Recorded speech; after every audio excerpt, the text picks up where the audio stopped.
Hey guys, what's up? Welcome back here to another edition of The Fishing Teacher, and thanks a lot for watching today's video. It's always grateful for you guys spending some time with me.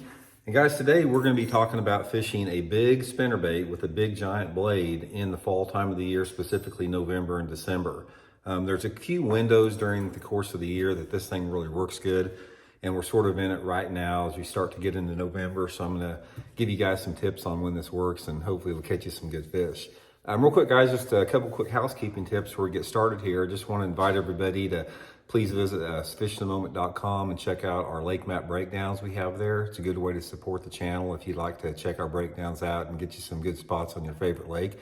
And also, if you guys are looking to buy any tackle at Tackle Warehouse, you guys, I'm working with Tackle Warehouse now. My link is in right at the homepage, my YouTube homepage, the Fishing Teacher YouTube homepage. You'll see the Tackle Warehouse link right there. And if you use that specific link, it's a good way to support the channel. The channel gets credit from your purchases there, just a percentage of them. So that's a good way to support it. And also I'll put the Tackle Warehouse links to some of these spinner baits in the description of the video too. So much appreciate you guys putting up with the plugs there. Okay guys, big spinner baits in the fall time of the year. November and December, guys, is probably my second favorite time of the year to fish a big giant spinnerbait like this. Now my favorite time of the year to fish it is without a doubt probably in the pre-spawn. When you got water temperatures in the mid 50s, say in March, early April, that type of stuff, a big spinnerbait will catch you a big fish. And then it doesn't work, for me it doesn't really work that good the rest of the year until we get into November and December. But it's sort of a different setup here. Let me show you the blade variations. I'm going to show you how much bigger this blade is from a normal size spinnerbait, and then we'll get into how you want to fish it this time of year. Here is just a traditional. This is a Megabass SV3 with number 3.5 blades on it, and this is a number 7 with next to this one, so you can see the huge difference in the blade size here. Huge difference in the profile of the bait.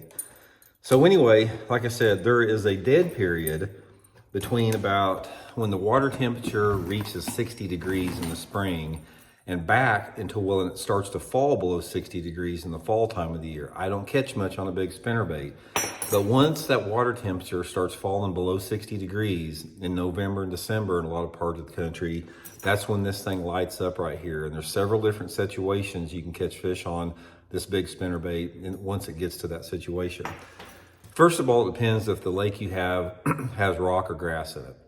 Most people that watch our videos here, their lakes that you guys fish have a lot of rock in it, unless you're fishing down south or up north and you have grass.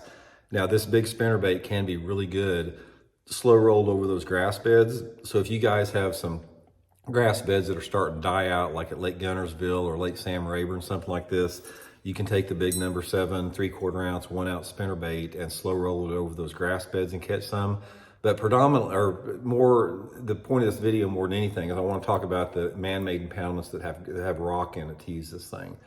Now, first of all, in order for this big spinnerbait to work, you got to have the right conditions. And if you guys have been watching many of the videos that I've been doing lately, you hear me talk a lot about the weather needing to be cloudy and a little bit windy in November and December to catch fish on it. And that is so true, guys. There's something about the month of November in association with clouds that it turns the fish on. Like right now here in Missouri, we got a nasty, cloudy, rainy day. I guarantee the fish should be biting right now. The rain and the clouds in November, when that water temperature is in the 50s and 60s, fires those fish up, and it will fire them up on these big spinnerbaits like this. Now, what you want to look for when you're fishing a big spinnerbait under these conditions is you've got to have a rocky bank that has a pretty, not like a super steep drop on it, but it can't be flat. It's got to be like at least a 45-degree angle bank. So look on your maps, on your contour maps, or just on your depth finder, and try to find those rocky banks, specifically in the creek arms of the lake, like the major creek arms, that where if your boat is, say, in 15 or 20 foot of water, you're maybe 30 foot away from the bank. That's a good slope on it.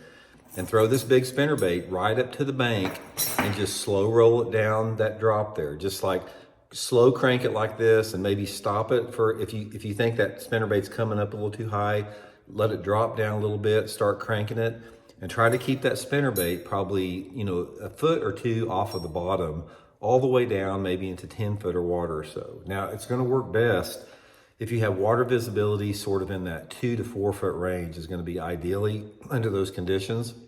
And guys, a lot of times those big fish will hammer these big spinner baits in those conditions under those weather conditions, because the bigger fish are activated under those conditions that normally wouldn't bite. If you took this big spinner bait and you went out there and say if it was 75 degrees and the water temperature was 58 degrees and it was sunny with no wind, you're probably not going to catch anything out on this bait. But you go back the next day when the wind's blowing 15 miles an hour and there's a misty rain and you know, it's water temperature still the same, just wait and see what happens here.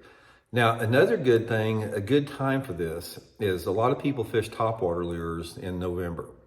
Buzz baits, whopper ploppers, that type of deal.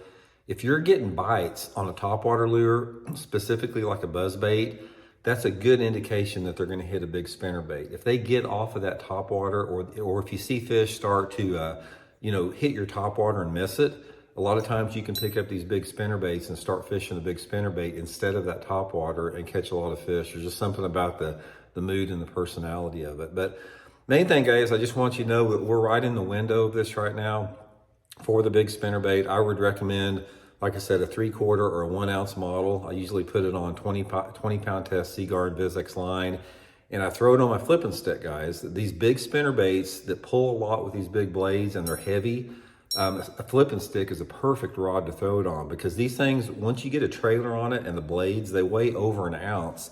So when a big fish hits it, you've got to have some force behind it to actually penetrate that hook. So I throw it all the time on my flipping stick, usually 20 pound test line. And it's really a fun way to catch them, you know, that time of year with it. I'll tell you one quick story how I got really beat bad on it. I was fishing a Bassmaster Invitational. This has been about 20 years ago or more up at Lake of the Ozarks, and it was the end of November. And I was in second place going into the last day of the tournament. And I'd been catching all my fish on a buzzbait, every one of them. And I drew out Brent Chapman, good friend of mine, he was in the top 10 also. So we drew out and we were paired together. And I was fishing a buzzbait and Brent was throwing a big spinnerbait like this, although he was using a big Colorado blade at the time. He whacked me out right fishing side by side with me on that big spinnerbait. And they were just coming up and slapping my buzzer, but they were eating his spinnerbait there. So anyway, guys, I'll put those Tackle Warehouse links in the description for a few of the gear that I use with this, if you guys would like to use that. And thanks for tuning in. I'll see you guys.